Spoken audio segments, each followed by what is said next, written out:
Hello, ladies and gentlemen. This is Mark DiCarlo. This is, I don't know, maybe year 23 to 25 of Voice of the Coastal Bend. Tonight, my guest is Dr. Jim Lee, and Dr. Lee has been on my show before, Texas A&M Corpus Christi professor. And what is your formal title over there, Dr. Lee? I'm also aware of a university research center. It's called South Texas Economic Development Center. So I'm heading up that center to help promote business and community development in South Texas. Okay. And doctor, so you have a PhD. Where's your PhD from? Penn State, in Pennsylvania. Penn State. That's where the big scandal was recently regarding. I've tried to distance myself from that school ever since. Well, that's such a shame, and obviously with the iconic figure of the football coach and all. Right. The reason I asked you on is we happened to read an article that I think was from what is it? What did you refer to it as? The Economic Center? The Economic Center about affordable housing in Corpus Christi. And that issue has been brought before City Council before, affordable housing. And I some dismay by me thinking, well, the average home, people would have a hard time with even affording the average home in Corpus Christi. And the sum and substance of the article seemed to agree with that. So is there an affordable housing problem in Corpus Christi? Does it relate to buying a home or selling a home? I mean, buying a home or renting a home? What are the issues regarding affordable housing in Corpus Christi? It's a broad issue. When we talk about affordable housing, I mean, it all depends on who you're talking about, right? And who you're talking to.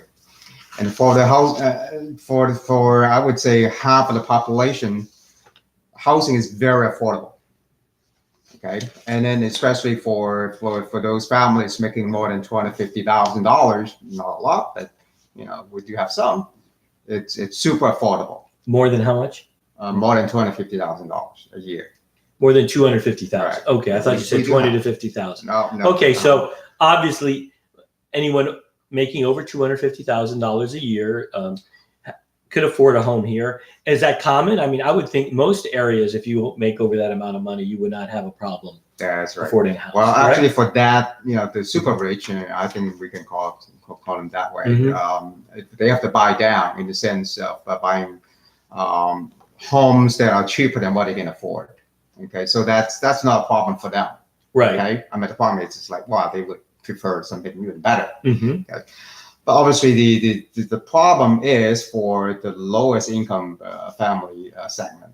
We're talking about rather than $250, we're talking about $25,000 a year. So that and how many are we talking about? We're talking about around 25%. 25% population. To reiterate, 25% of the population makes $25,000 or less. Or less. Or less. Corpus Christi. And those people cannot afford to purchase a home. There's just no way. I mean, it's not that they can afford, or actually there will be no homes available for what they can afford. I mean, we're talking, they can afford a maximum of $76,000 a home. But then even at that, even if they can dole out $76,000, there will be nothing available for them. So, well, what about that? That's over 250,000. They could afford a home, 25,000 and under. So that leaves a broad range from 25,000 to $250,000. Can they afford a home? Somewhere in between. Actually, we are building most of the homes that are built right now are for what we call the middle income class. And most of the homes that are being built are worth at least I would say $120,000, and with the average home price is around $200,000 now. And most homes that are built are also in certain areas. We're talking about there's the south side. I think everybody knows, and there will be no homes that have been built for the past 10 years in other areas. So we when we're talking about for the housing, we always look at the general concept. missing out, different pieces. I mean, obviously when we say, devils it's in the details. All right, so we have basically then a number of people that make from $25,000 to $250,000 a year, and we have a number 25% make $25,000 or less, and apparently the people making $25,000 or less really can't afford a home. The issue, I guess, is, according to the article, is that they need affordable rent housing, apartment That's housing. correct. Is that correct? That's and that correct. is what you see as a serious problem. That's right. That is the serious problem, correct? Right. So it's, again, the affordable housing problem. It's not a home ownership problem or home ownership issue. It's more about availability issue, and also maybe, for those who are making $25,000 or less, we're talking about rental issues. Okay. And on the rental issues, then, has there been? Do you know practically whether? Because I don't know the answer to this. Practically, has there been any attempt to address their issue? It seems to me that the issue is being addressed by the city primarily regarding the ability for people to purchase their own homes, not the ability to rent a decent apartments. To a certain extent, that's correct, because we do have the HUD program, or the federal program, that's going to help low-income groups to be able to stay in the, rental properties beyond their ability to pay. But then that's obviously is not sufficient to support our population here. I see. So, and one thing I didn't recall reading in your article, I don't think, and obviously these articles are all oriented differently. And if somebody wanted to read this article, where would they go? They would go to tmaucc.edu. Is that where? That's right. The website. Yeah. TAMUCC.education. And so the problem, on the affordable housing for the average person who could only afford an apartment, or many people who could only afford an apartment, have you come to a conclusion how that could be addressed? Could it be addressed by encouragement of the building of apartments or tax subsidies? Has that ever been considered in any of your studies, or have you looked at that?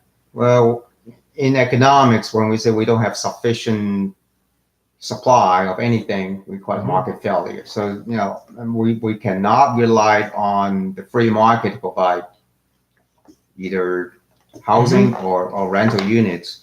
So, but then at the same time, we can rely on the city or the local municipalities to supply all the housing, because that's an issue, I would say, broader than what a city can afford to deal with. Okay, so it should be some kind of what we call public-private partnerships to deal with this issue. Okay. And what is the average? Let's say that, and I think you quoted this, and you may not. I don't. Again, you didn't know the questions, and none of my guests usually know the questions. Conceptually what we're going to ask. What is the average one-bedroom apartment, one-bedroom, one-bath cost in the city of Corpus Christi? Do you know offhand? For the market rate, it's over $800 a month. Yeah, that seems like a lot of money. It's a lot of money, and you may wonder why. Okay. Two questions. I wonder why, number one, and number two is, it seems like that is as much or more than the big cities like Dallas or Houston, wherein the salaries are often much higher. Is that correct? You're absolutely correct. And this is kind of a unique problem. I would call it a problem, because for whatever reason, I'm going to address a little bit later why the rental units rental expenses are, if I can say precisely, at least 10% higher than a lot of other Texas cities. Property tax, I can tell you, property tax is the it's part of the reason, if not the Okay, entire so- issue.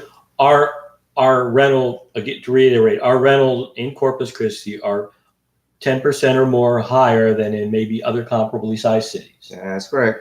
or bigger cities. And it has to do with taxes, which sometimes it's childish to complain about taxes, but it's factual, I guess. Right. Is that property taxes for the Property tax. for the owner of the apartments? That's right. I know we're getting into politics now. We're talking about No, property tax, and actually what's, We'll try to avoid that. Local. Well, anything local, it's Mhm. political, right? Right. And property tax can be, Mm-hmm. because you are taxing by certain criteria.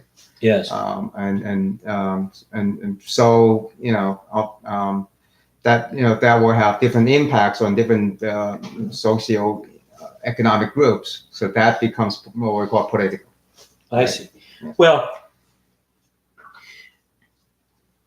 then one thing I assume that what you might be implying is it could be done, and I'm not saying I would be in agreement with it, but if anybody who wanted to build an apartment building or multi-unit building, whatever, I guess you could give them a tax incentive. That's correct. And then that would, right. Is that correct? That's what I call the part of what we call public-private partnership. I mean, it doesn't have to be working together, but then, through certain programs or incentives from the city that can solve some of the problems.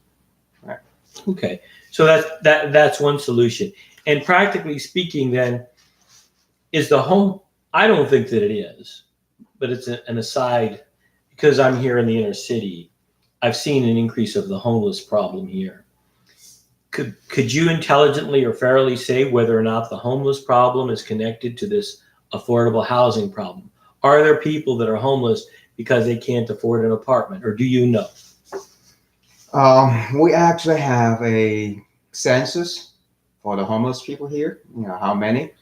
And Interesting. Yeah, it's gone up. I mean, it's considered to be high, relative to the local population. Mm-hmm. Maybe because of the weather, we're kind of warm here, and also because this is more an urban area in the city. Mm-hmm. All right, and so that tends to attract more homeless people. But then, So what has it been? Excuse me for interrupting you, but what has been the percentage of increase in the homeless people over, say, a period of time, 2 years, 5 years? 10 years? If I remember correctly, we have about 300 homeless people here that we can account for. I mean, You can go to their website and try to, if you Google it, I think there is a very reliable website that does it, and because I think it's an important issue. And this is getting. So my original question is whether or not you say that you believe that any of the homeless problem could be attributed to a lack of affordable housing. Do you have an opinion on that, or is that, or can you say? Well, we call those who are burdened by rental or housing expenses marginally homeless. Okay, so they are pretty much on the verge of being homeless. I mean, they have difficulty paying rent. They may not be, sleeping on the streets, but then they, I think those are also, should be our concern. Okay, so marginally homeless people, and I would assume that those people may be homeless for a period of time, and then they may come back, and be able to afford an apartment or whatever. And we're getting off on a different tactic, but I'm curious about, because the homeless problem is, when I was a boy, and I've said this several times, we'd say, "Oh, America, we could drink the water out of the faucets. We don't have to buy bottled water." Yeah. We don't. When I was a boy, we don't have beggars in the street in America. We don't have homeless in America. I remember we don't have bars on our windows in America. These were all the sort of things that we thought differentiated our country from poorer countries, third world countries. But unfortunately, now I don't see the differentiations that we used to. and that's an editorial aside. I won't get into all those issues, but it would seem to me that the homeless problem has a definite economic impact on the inner city. People won't want to locate downtown, right? Or in the inner city. They flee to the suburbs.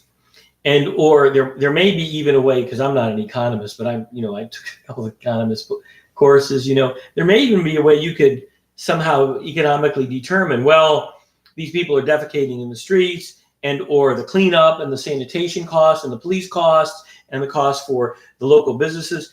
So I would assume that there's a way economically the cost of the homeless could be considered. You are absolutely right. I've been here for 20 years, and the downtown has been, it's picked up quite a bit in the past year or two.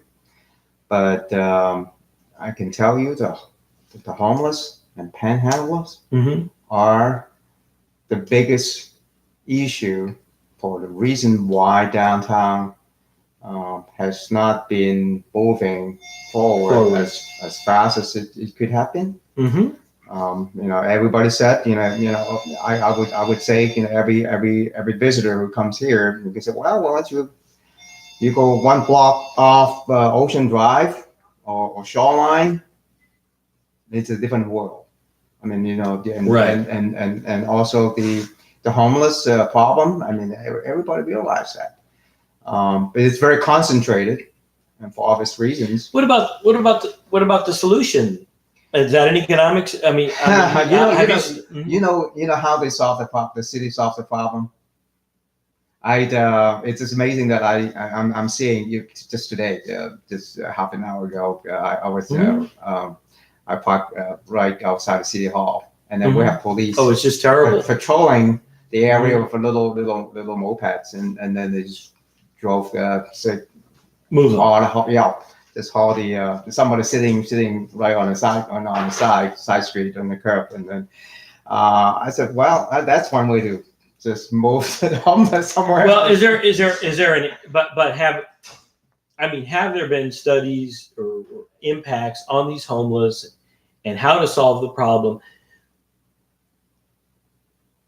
I hate to get into politics, but one political contingent seems to believe is, and in San Francisco, a lot of the conservatives are saying, well, it's the liberals' fault. You're making it too easy for them to be homeless. A lot of these people have drug problems, and you're not treating their drug problems. Instead, you're giving them food, and you're encouraging their lifestyle. And have you looked at that, or have you looked at that locally? Oh, yes. Well, let me give you an example. In Austin, there is a little community. Well, not little anymore. There's a community that is for basically homeless. They build mini homes. We're not talking about the average, 2,000 square feet homes. I think the biggest maybe 1,000 square feet, probably 500. I think the average space is around 500 square feet. Everything inside is like a trailer home, but it's well built. It's a community, and you may think, well, there may be a lot.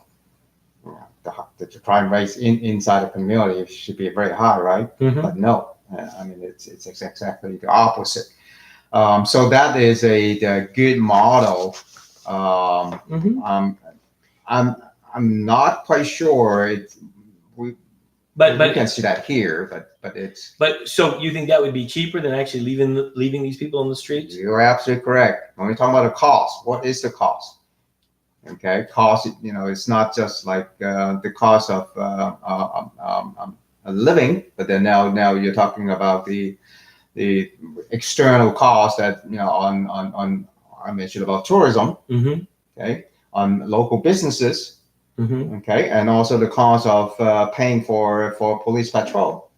So if you look at the issue at a higher level and incur all the costs, and I would say the benefit of building one of those mini homes, it's worth it. Yeah, it would be cheap. It would be cheaper But we don't know whether or not Austin has solved its homeless problem either, or we don't, right? That's right. I mean- I'm pretty sure there are still, I still see homeless in in Austin. downtown Austin, but at least, they have an innovative way of doing something, one thing at a time.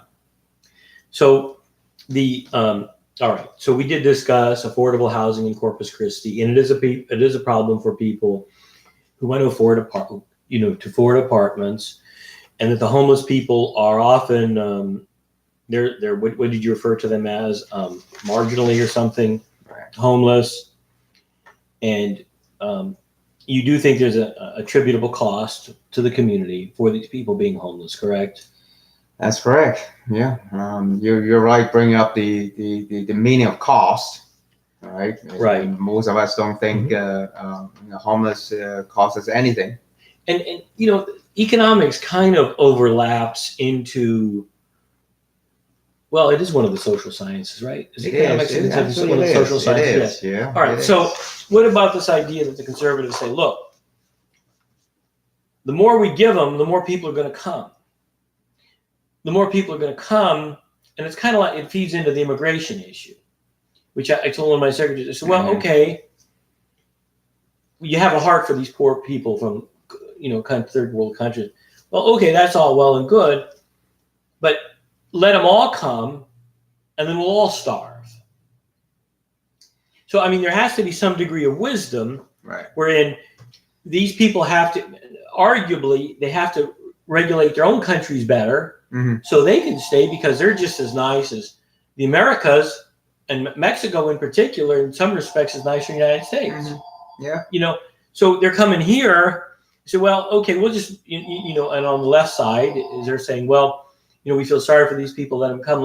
Okay, well, sooner or later, there would be a point where we couldn't afford to take care of them, correct?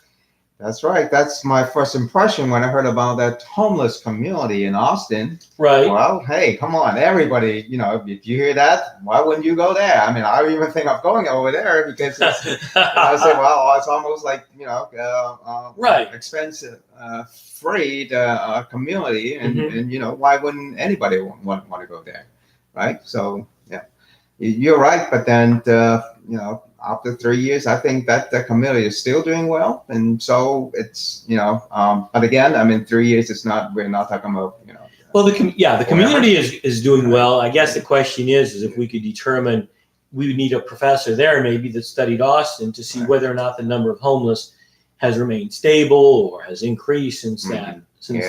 Now, I'm sorry. I will say I had an interesting story wherein I had a man from Denver who, personally, this actually happened to me. I said, well, what brought you to Corpus Christi? He said, well, they gave us a sheet that had the best programs and facilities for the homeless, and Corpus Christi was on the sheet. So I could definitively say, and from what I could say as a lawyer, I saw him, he spoke. It had the indicia of reliability or truthfulness. Right. So I don't know if that was just once. Yeah, but the way I see it, nobody wants to be homeless, right? Who? I think. Well, I don't know if that's It's true. I really- think some of them have an alternative lifestyle. That I think so. But I think there are talking some. about alternative lifestyle. I think we're getting into something that I was in a meeting, in a Chamber of Commerce meeting an hour ago, and I kind of report back about. Interesting. It's related to how technology has changed the way we work, and obviously with the way we shop, and we have more freelancers. Okay, and and location, it's not going to be a matter, and we have more people who want to work freely for themselves rather than for their employer. Certainly. Okay, and then you're able to do that. So hopefully, more and more technology. We have more, for example, Uber drivers who can move around. Certainly. So I think I'm with you. I mean, maybe 10, 20 years ago, we do have, people with that kind of lifestyle wants to, travel and go everywhere, go to different places, and they don't want anything permanent. But the problem is, I mean, they need to settle. I'm pretty sure people will eventually settle. So now they're stuck into that problem. All right. Well, you're talking about our the wages. You said, was it 25% make 25,000 or under? That's right. What kind of what kind of jobs are those people in? Well, obviously we're talking about minimum wage earners, right? And people working in restaurants and we are not accounting for homeless people, for example. Right. You're talking about people that are working. Right. Yeah. Not that we don't want to account for those, but it just, we don't have official data to track them. All right. So so many of them are in the restaurant service industries, I guess, and they make minimum wage, and they make minimum wage or less. And that some on the left, on the Democrats, are saying we need to increase the minimum wage markedly. What do you think of increasing the minimum wage? Do you think that's a good idea? Do you think that do you have an opinion? Do you think that it would have a positive impact on the American economy or negative, or what would your opinion be? I'm an economist. You're an economist. Remember that? Okay. Okay. So far, I have never met any economist who is for the minimum wage. Interesting. Yeah. But then, does it hurt? We don't have any evidence that it really hurts the economy in the long run. Does it help? It depends. So again, that's a very touchy subject. Certainly, because you as an economist, you have this supply. That's right. Supply and demand model. Yeah. You want to hear this? It's kind of a radical thing to say. I know a lot of people talk about economists. Well, no. I don't believe that. I think the whole thing is artificial. Right. To go to work, you need a road. You need a driver's license. The corporations are beneficiaries of a government plan to allow them to get incorporated. They don't have to have that. That's all artificial. So when you talk about supply and demand, I said, well, you don't have to have corporations. That's a legal entity the lawyers started. You're saying that, well, the lawyers enter the government. Right. So you say you're for free enterprise. Where's the free enterprise? Why do corporations get this certain economic benefit? Mm-hmm. Why do you have a taxation issue? You have to, well, we want to benefit certain people, so we give them a tax benefit or whatever. Right. To me, the whole thing is artificial. So when you talk about supply and demand, it's kind of disingenuous. Do you see what I'm saying? I can see that. I Yes. can see that. Yeah. I mean, even the number of immigrants that we bring in, they affect the market all the time. Well, we're going to bring in, we're going to allow the medical professionals, all these doctors to be brought in. Right. They keep, my opinion, they're kind of sly the way they do it. They keep their numbers low, Mm-hmm. and then they could fine tune the numbers they need by the numbers they bring in, and control their market rate. So I'm a little bit skeptical about supply and demand always, even though, in talking about the minimum wage. Yeah. Well, in that case, we're not talking about free markets. Right. Right. And obviously we don't live in that ideal world. It never happened. Free market supply and demands never actually existed. Never in the world. That's right. As you say, from the get-go, I mean, from the size of the population, which is affected by immigration and so on, and then from the highest level, it's already controlled. Right. There's some indication that illegal immigrants are being encouraged by certain industries that work them cheaper. Right. Right. Yeah. Yeah. You're absolutely right. And let's talk. Well, since the have you researched or done any papers on the illegal issue? President Trump wants to build the wall to keep down the number of illegal immigrants. There's all these. They're always changing up the phrasing. They're calling them now undocumented immigrants. There was one time they were called aliens or whatever, but undocumented. But let's call them illegal immigrants. What do you think about, not talking about President Trump, let's talk about a hypothetical. Let's assume that the number of illegals coming to the United States decreases markedly. If that's, that's a very nebulous statement. Would that be good for the average American? Bad for the average American? Will it result in increases in produce prices or? Well, regardless of what we're talking about, we're still talking about immigration. We need to talk about immigration versus illegal immigration. Right. Right. I mean, we always try to, mingle these two together. And I can tell you, I'm all against illegal immigration because that's the law. I mean, you can change the law, but then, I would agree with you on that issue. And I wouldn't. A lot of people, they just say, well, if you bring more illegal immigrants in, that will affect the the markets and you say market prices and everything. That's correct. But then why don't we talk about legal immigration rather than illegal immigration, right? And so obviously I'm an immigrant, and I didn't enter this country illegally, and I would not. I would say, I can speak for most legal immigrants, who are naturalized in this country.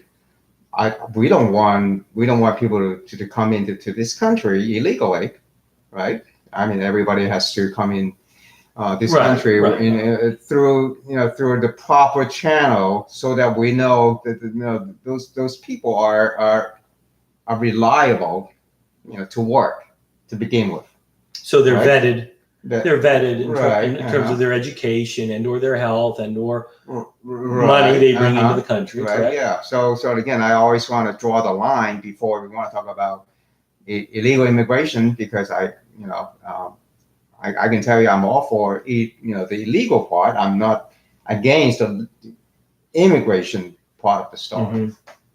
And how about, have you followed President Trump's recent issues regarding China? He wants to increase Chinese tariffs. Oh, tariffs. And that, it'll be effective Friday, and that's going to be. And I made jokes. I said, I got to go over to Harbor Freight Tools and get me my Harbor Freight Tools. They sell a lot of the Chinese tools and all that. I got to go over there and get me a bunch of tools before the machetes and all that. One thing, advantage, even though I'm from this society up north that lost all our jobs through Ford. Yeah. But I also remember a day when you could hardly buy a tool because they were so expensive.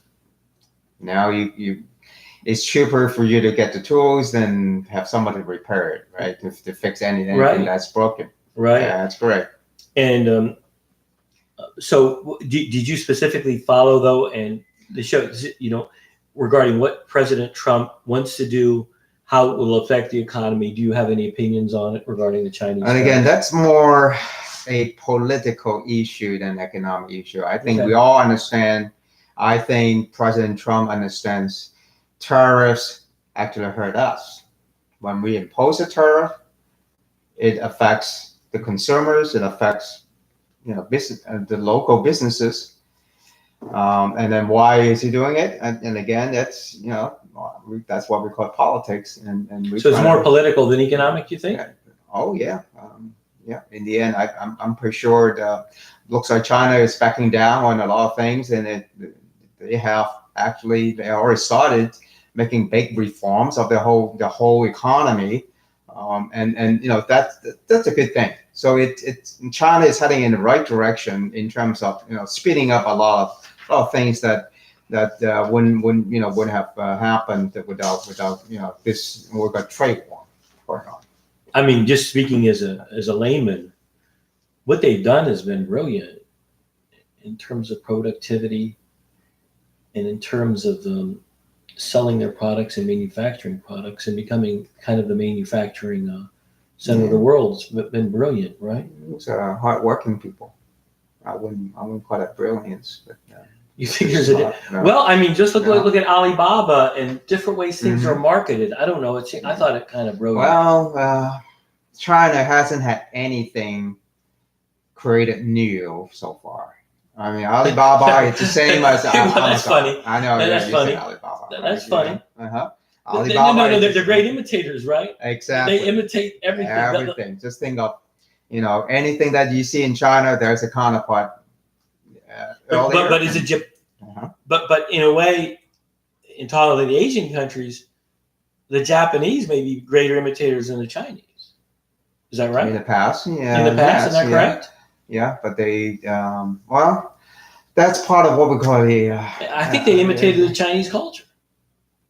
Wow. Is that right? Actually, yeah. Is that right? I think so. Yeah. 100 years ago. Yeah. Yeah.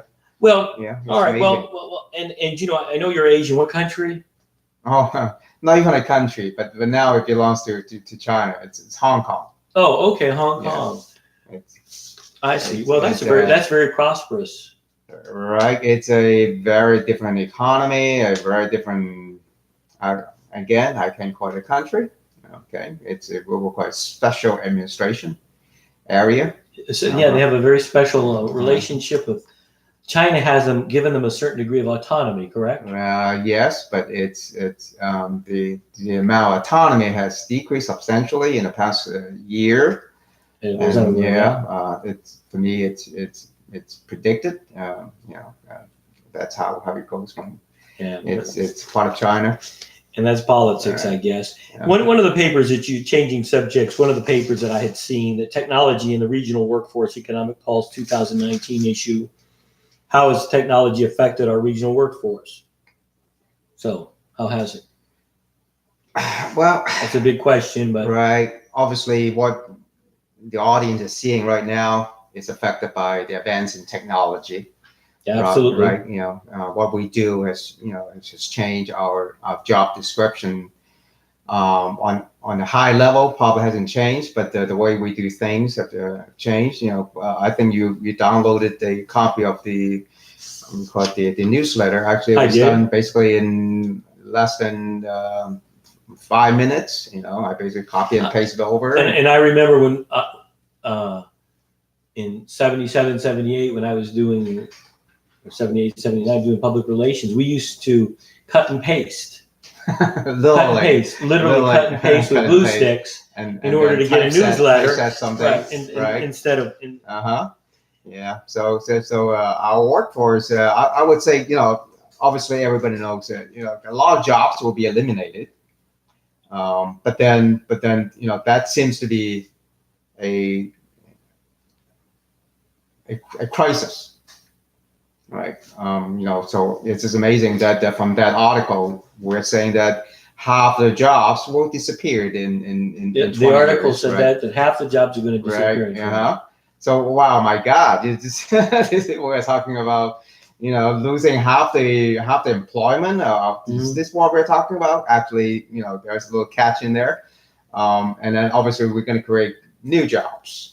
That's going to replace those jobs, and also what we do, the job characteristics will all change. And you're certain of that. You're certain of that. The new jobs will be created.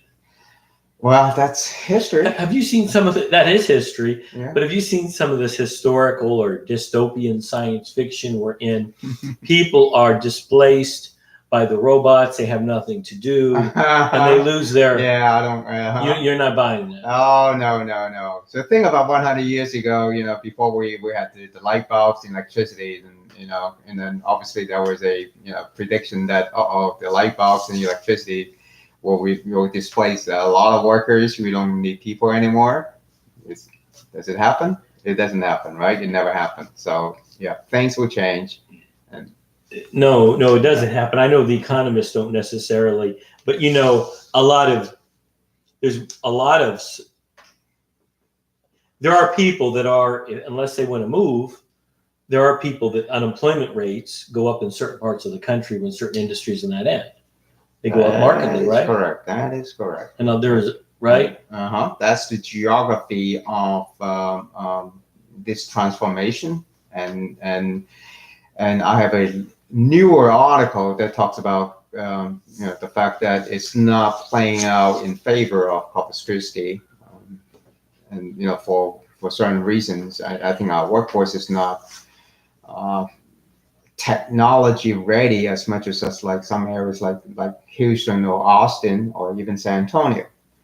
And also we don't have a lot of geological advantages, we call it logistic advantages. So for different reasons, we need, that's what my message today at the Corpus Christi Chamber meeting.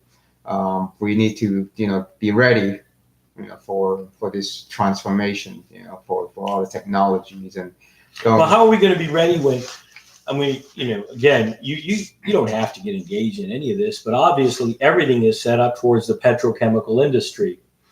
And that has been, and in a way, in some respects, arguably, it's an antiquated industry because of the fact that it relies on whatever, big machinery, heavy pollution, big areas of land. And that is what, even now, when you look at the annexations in San Patricio County, et cetera, that what seems to be the entire thrust and interest of our city council and our local politicians. Instead, as you're saying, we're losing our workforce. I mean, how many young people leave this area because the area is not attracted to them, or there aren't high-tech jobs for them? Let me go back a little bit to the oil bust in 2014, 2015, the end of the last oil boom. Mm-hmm. Did it affect Texas as a whole? Well, actually, the answer is, well, I would say, not as a whole, right? Not well, but I mean, somewhat locally. I used to get, anecdotally again, I used to get maybe one man a week that was working in the oil field or something that got a DWI. Now that doesn't sound like a lot, but let's assume that he paid me $1,000.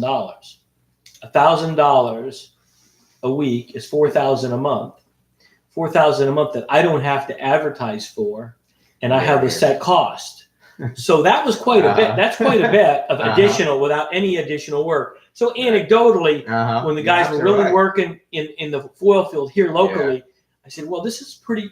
It wasn't a great boom, but it was a bit of a boom for me. Like I said, I didn't have any additional costs other than my own labor. So it's felt everywhere. Okay, right. But so nationally, we're saying that or in Texas, it didn't affect us catastrophically, or me.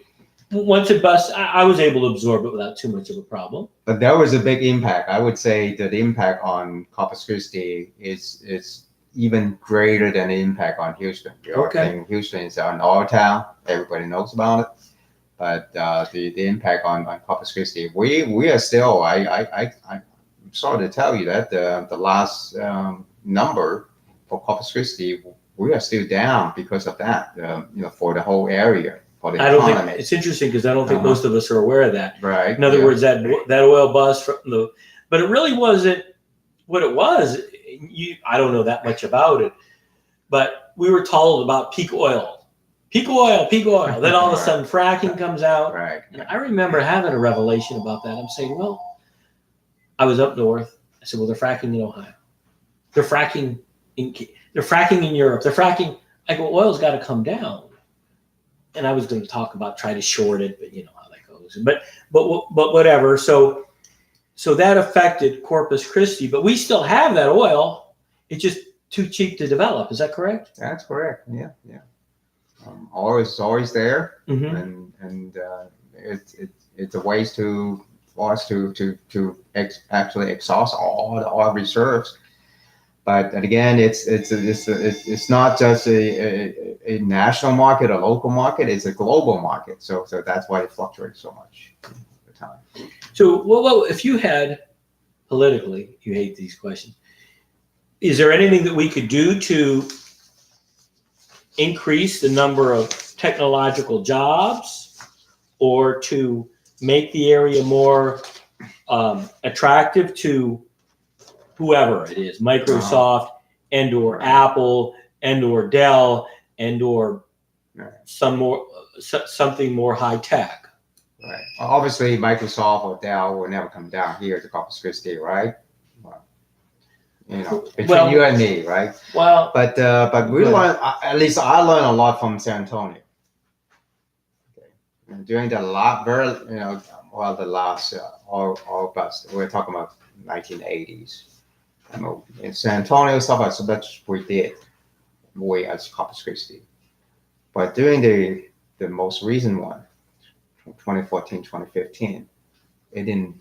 There wasn't a blip. I mean, In San Antonio. San Antonio continued to grow. mhm. And then wherever the audience can do some research about this to see what San Antonio has done.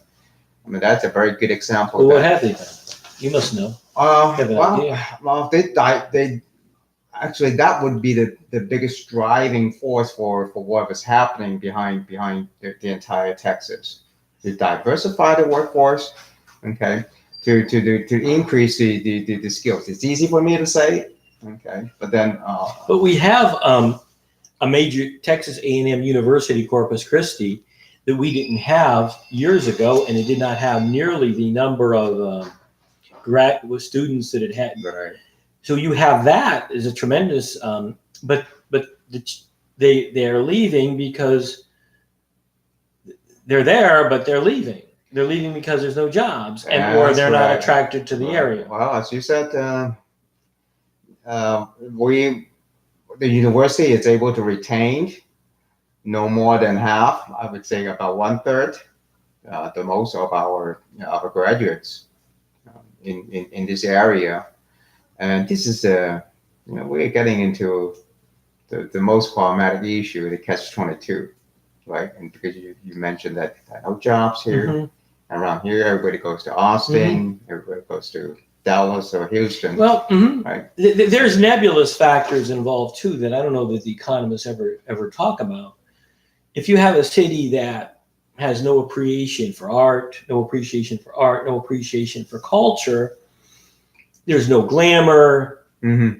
They go to the lowest common denominator socially for whatever reasons. That's a lot of that's not quantifiable, I guess, economically. It does actually. Mhm. It does, because all we need is to look at the factors that attract outsiders. People who move to another areas, and then you're right. We generalize it. We call it amenities. Amenities. Okay, that's you can call it culture. You Right. can call it Mhm. shows or whatever. You got to call it something, Yeah, right? all those things that helps a lot. I mean, when you go somewhere else, I mean, you do look for those amenities rather than just a job.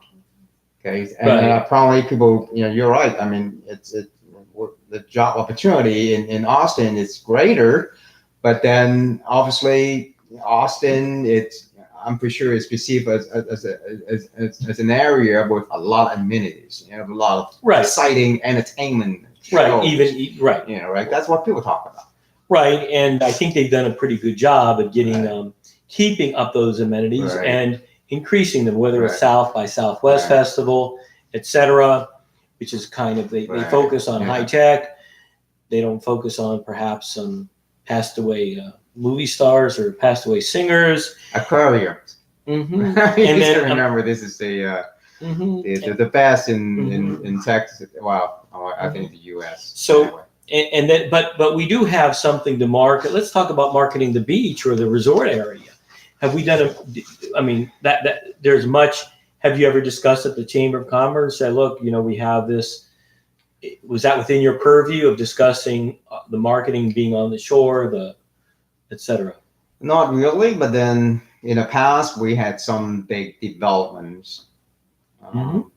Actually, I would say proposed developments related to the beach, especially on the island or North Beach, that made change the future course of those areas. But again, we get into some civil rights issues and all kinds of things like Packard Channel. Mm-hmm. We still can drive, on a beach, and that those are, and again, it's well, that's interesting. In other words, there's some social cultural barriers in place to prevent development and You can or say that. attractiveness, right? Yeah. Yeah, And I you mentioned was- driving. You mentioned driving on the beach, which, Yeah. there's an implication that it may actually not be financially beneficial for us to be the only beach in the country that you could drive on, right? But that's a subjective. right. statement, You're right. You're right. But I was in Fort Lauderdale. A couple There is an months area ago. there. There is Right? an area there. I've heard. Yes. There's an area that you can actually drive Yes. on the beach. Okay, but then the way I'm pretty sure everybody can notice the way they preserve their assets. I call them the assets. I This see. is our assets are going to be natural, just natural. But then I wouldn't call it that natural. But then they really, the sand that they preserve. I mean, they basically just take care of the sand they have, and they try to make sure everything it's clean and pristine. Every day you wake up, I can see. I mean, the stretch of the beach is so. I never knew it's that short compared to ours, but then. And Yeah. everybody- So in other words, and you're stating that rather diplomatically, you can have a natural resource, but unless it's preserved and or maintained and or I guess Mhm. even marketed, it's not worth much, Yeah. right? And again, I think I'm speaking against a lot of scientists, and like seaweeds. The Okay. seaweed is an Right. issue we're in. Right, we call it an issue, but then Mhm. for natural scientists, and they consider that an asset, a natural assets we need to protect. We cannot. It's better that we don't clean the seaweed, Right. and I can see that. So I can too. Right, I so can it's too. more a community preference. I mean, if you want more development, to clean up all the seaweeds and have a pristine and beach for tourists, or something that you want to enjoy. You want to preserve. Yeah, and that's a very, as you state, that's a complicated issue. So we're talking about technology in the regional workforce. Is there any whatever good points that you could see in the last 5 years regarding any kind of technology that has come into Corpus Christi that would keep it relatively competitive to Austin or San Antonio? Is there anything we've had come in at all? No, I don't see much. That is our problem. Yeah, Mhm. I don't see, let's say, Amazon H2, H2Q or H2 or whatever that is coming down to Corpus Christi rather than Austin. And for the reason, and again, our workforce. I mean, in the end, we need to build our workforce, and the way the bottom line is, I see San Antonio did it. That's something that we can learn from And that. as you're saying, it's a catch-22 though, because I think if a high-tech industry came here, they could easily attract the workforce though too, if we had the amenities. Correct? You're correct. You're correct. Yeah. Well, like I say, the only thing I can think of offhand that is, what would you say, white collar or sophisticated and or high tech is probably the university itself, the Texas A&M Corpus Christi, where you have it's not economically devastating. It's not a heavy industry. Right. You have young people coming in. It's based upon learning. Right. That's what the university is trying to make the difference. It's in terms of changing a little bit of the workforce issues, and doing something better for the community. Since you mentioned about the university, I got to ask this question. You probably would be against the forgiveness of student loans that has been proposed by two of the Democratic candidates for president. They said, look, this is too onerous, and therefore basically I think one is for the forgiveness of basically, I think of all, maybe every amount of over $50,000. Or what do you think of that? You think that's good for the economy? You think that's good for them so they can get a new start? These young children, Well, young kids right. burdened by debt. What do you think? Just another way of saying subsidizing education, right? So can I say I'm against it? Actually, I'm not all for not having free education or subsidized education, because if that happens, we're not going to have a trained workforce, but I don't think we are ready for a free higher education 100%. Not as much as like in Europe, but that's for whatever reason it's a big task for Years ago in one of the economy courses I took, like I said, I don't know, took two, right, macro and intro or something. I think or maybe this was in an article. They argued that actually the real cost of education isn't in the cost of going to the school, at least it not used to be. It's the cost of not being able to work full time. Oh, that's While you what we went to call school. right. Yeah, that's called the opportunity cost. That is true. I mean, I always said college is not for everybody, and especially graduate school is not for everybody. Right? Getting a law degree, and not everybody wants to go to law school or medical school. Some of us didn't want to go, but we had to go. you had to go. You didn't have to go. Well, kind of. Alright. You could be back. If you don't have economic opportunity or you're not at the level you're supposed to be, you're kind of could be forced, right? Yeah. Well, obviously you didn't have like a business degree or That's right. a medical. Right. I didn't have a real. If you don't get a real marketable undergraduate degree, and That's there's right. other things too. I mean, you're built in America. I always say this. I don't want to get too political, but we're concerned about certain groups overseas that have to move or something. Oh, look, they got to move.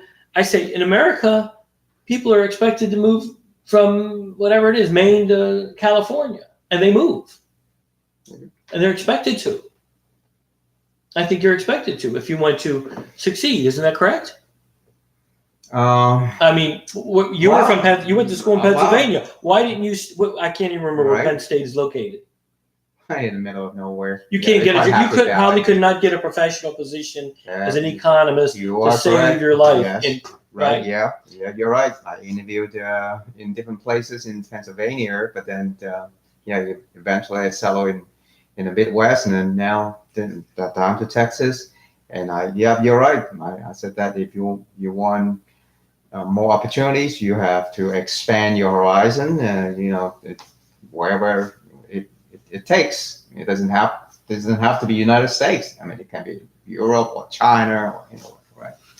And that was something else when I was a boy. Besides the water and besides the beggars on the street, Americans didn't leave. When I was a boy, Americans didn't leave. Mm-hmm. Now it's very common, which is a disappointment to me. You call it disappointment? I think it's a disappointment because America at one time I think was, so economically advanced, et cetera, that it was almost unimaginable. So you're saying it's a necessity to leave in order to find something better? I don't think it's. I don't think it's a necessity. I think they're a lot of times disappointed. A lot of them that I know, they're disappointed in America's foreign policy, et cetera. They're disheartened. Oh, I see. Yeah. And then that's a disappointment to me. Yeah, that's also our problem, the brain drain issue for Corpus Christi. People leave. They think they have to leave for Austin or Houston to get a job. Well, we're reaching the end of the show. Anything important on the economic horizon in Corpus Christi that you could tell us about that is something maybe more positive than what we had? I guess the oil industry is going through. There's going to be some development down here. Yeah, well, it's not so much the oil industry itself. Oil is cyclical in the sense that it's going to go up and down, but there is a lot, for Corpus Christi to play out in the next 5 years, and be ready for it. Maybe you could help us out locally. I do that all the time. We appreciate it. Yeah, this is actually it's our goal is to prepare people for the future. All right. Thank you very much for coming on the show. This has been Professor Dr. Jim Lee. Thank you. My pleasure.